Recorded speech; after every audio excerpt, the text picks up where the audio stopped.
point is that last year during Hanukkah, I was um, Skyping with David. We were not together at that time, and it was the third night of Hanukkah. When we were in Israel 2 years ago, we bought this beautiful Hanukkah. So Hanukkah is a menorah that has what's called a shamash candle, like the candle that you use to light the other candles. And ours is actually you use oil in it with little floating wicks. And anyway, so he was. Here's a picture of David with our Hanukkah. Okay, so last year I'm Skyping David, and all of a sudden I'm looking around and I'm like, honey, there's ashes. Like ashes are falling on me. And I was like, hold on a second, I smell something. And I went into the other room, and our Hanukkah was on the piano in the living room, and the shamash candle had erupted. It had blown up. Now, David said it melted down. I say it blew up. But there was ash all over everything in my house. I mean, I had to dust every square inch of it. It completely erupted like a volcano. Okay. All right. Hello, Sister Penny. I want to share you my hairy man story. God, my background, my Assemblies of God pastor was martyred, and since then, Jesus is my husband, and he has shown me mighty things while I'm awake. But it's very interesting about when you started when I saw the hairy man in the hotel. I was a night auditor at a hotel 5 years ago, and there was a hairy man named Tom Cruise. That was his name, and he had all of these horrible little children, and it was our job to close the pool at 11 p.m.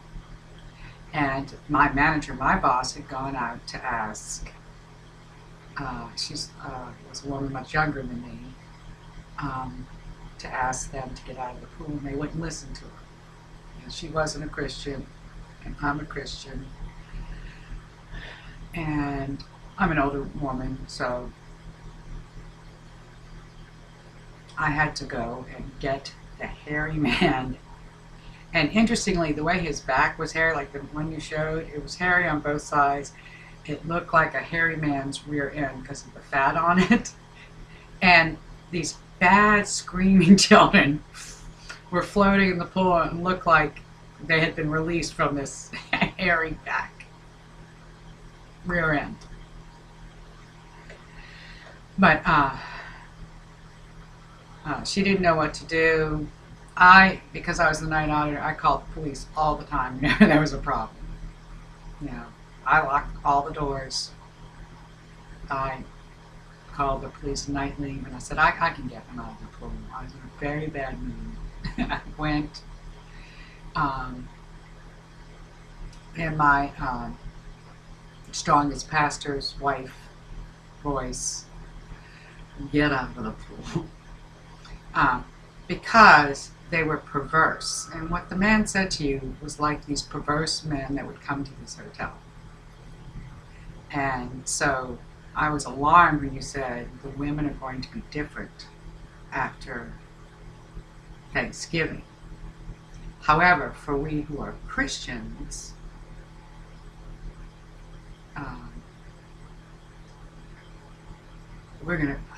to me, Jesus visited me on April 24th. I've never had a visitation from Jesus before. There are other people online who are targeted individuals who have visits from Jesus really often. I never thought I'd have a visitation from Jesus. I had a lot of the Lord restored a lot of stuff to this widow, and then he let it all get taken away. So I was demanding from him. I'm like, I'm your daughter. You're my only husband and friend. for a year. I'm like, you have to show up. You know, I've read about all these other people who get visitations. I want one. Very demanding about it, and he's very sweet. And he showed up. I know you. So I could not visually see him. I knew his presence was there. I could describe it, but I could not visually see it. So it's not a vision. He's showing up. Because I know it's Jesus. I say, why, my thoughts, why can't I see you? I know you, was his answer. So you're right. I could never see Jesus until he lifts my head. After we're raptured.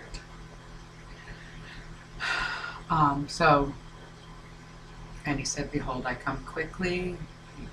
The pages of my Bible flipped lightly to Revelations 3:11, and I wept profoundly because he was putting me in Philadelphia, when, spiritually speaking, I have always wrestled. I thought, because my husband got taken home and stuff like that, it must be that because I'm in Thyatira and I've got to be delivered of Jezebel, and I deal with Jezebel all the time. That manipulation spirit, not me being manipulative, but I've got a lifetime of manipulators that I can't share with you, but I know I'm always dealing with the Jezebel spirit.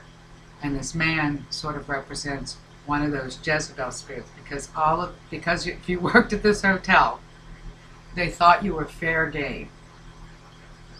And this young woman knew that about her. She did not want this hairy man to be perverted with her.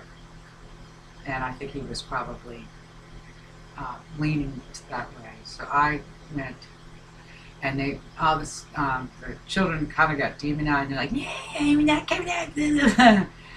And I didn't have to threaten the police. I said, no, you get out because I tell you to get out, because this pool, the sign says the pool's closed at 11 and you get out. I'm ignoring the children who are splashing my feet and stuff like that, and I don't care about your evil children. You get out. Get out of this pool, you hairy man. And he had to listen to me. But I just want to say that it's interesting and recently I've been introduced to the hairy man, Esau. Esau was a hairy man, and Jacob put on his hairy clothes to be like the hairy man. And the struggling between Esau and Jacob is becoming profound for this last week in my studies. And so, children of Jacob, we go. The children of the promise that Jesus gave me, we go. Soon, I thought it was going to be sooner, and I know I've had that, where oh goodness, I'm sitting here is very confusing to me, because I thought I was going to be taken from the last place I was, taken to be with Jesus. He gave me, and he's still doing it. Every time I open my Bible, it's Matthew 24, and I don't have those pages marked, and I read the Bible from beginning to end each year, and I'm not trying to go to these pages. It's always perfect, but so the whole church, my point is, the whole church is looking at, and perhaps those who mock us and stuff like that, they'll be left with a hairy man. That's the truth. They're going to be, because Esau hated his inheritance, so he doesn't get into the promise. Even though there was a reconciliation later on, Esau represents the people that hate their inheritance, the inheritance of a Messiah. Okay? So they're Hebrews who hate their inheritance. And this is all, because it's the end times, the Lord is only concerned with knowledge for his people, the Jewish people, the chosen people. Because the Christians, well, the church is, the Father is filling up. Because I asked him one day before he left, he said, I am the Word. You know that it's the Father who knows. It's the Father who chooses who shall stay and who shall remain.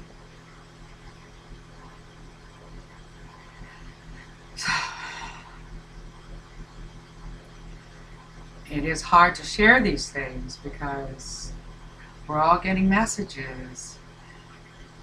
And we all think, yay, I'm sitting here and, oh my God, we're still here.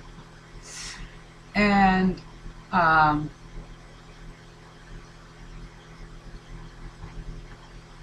behold, I come quickly. It's soon. And I've had an interesting thing since I was young. My eye, wherever I am, falls on the numbers 214. It did it for a couple of years when I was in elementary school, and then it started up again for the last 7 years, constantly. It's more than 7 years, but I finally gotten used to it. I was freaked out for the couple of years before that. 7 years, 2-4, everywhere, wherever it is in an area, my brain puts 2, and that's 2014. So since it's just me and the Lord Jesus and His Word is the only living thing in my life, my living relationship with the living God,